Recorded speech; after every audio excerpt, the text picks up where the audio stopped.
আমার বোন আফসান আক্তার, ও আতান ল্যাবে ওখানে চাকরি করে। আর মেয়ে যেটা মেয়ে ওটাকে আমার বোনে আশ্রয় দিছে। আমার বোনের বাসাতে ওই মেয়েটা থাকে, বুঝছেন। কিন্তু এখন ওই যে মেয়েটাকে, ওই যে ছেলেটা হাসি বাসা করছে, এখন আমরা শুনতেছি দেন ওই মেয়েটার সাথে ওই ছেলেটা ওরা হাজব্যান্ড ওয়াইফ, কিন্তু আমরা এখন শুনছি। এর আগে আমরা কিন্তু ওইগুলো জানি না, বুঝছেন না। তখন ওই ছেলেটা ওর ওয়াইফেরে মারতেছে, তখন আমার বোনের ধরতে চাই, আমার বোনের গেটির উপর দিয়ে কূপ দিছে, তারপরে দিছে আমার বোনেরে হাতের কবজি ফালাই দিছে।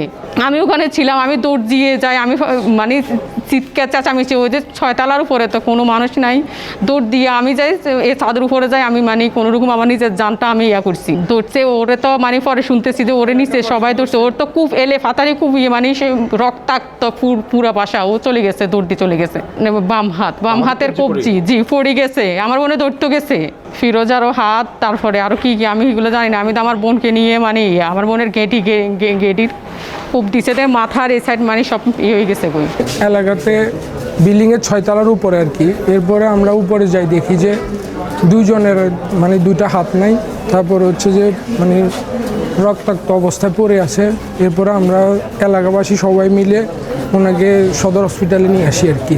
ওনাকে নাকি আমাদের এলাকার, আমরা তো হসপিটালে নিয়ে আসছি, তারপরে হচ্ছে যে এই এলাকার বড় ভাইরা সবাই মিলে দৌড়ে ওকে ইয়াতে পুলিশের কাছে হ্যান্ড ওভার করছে আর কি। এখানে একজন মহিলা ছিল, ওনার হাজব্যান্ডে নাকি মানে নেশা করতো আর কি। তো উনি বাসায় ঢুকি ফাতারি কোপ দিছে আর কি। কোপ দেওয়ার পরে এরকম হয়েছে।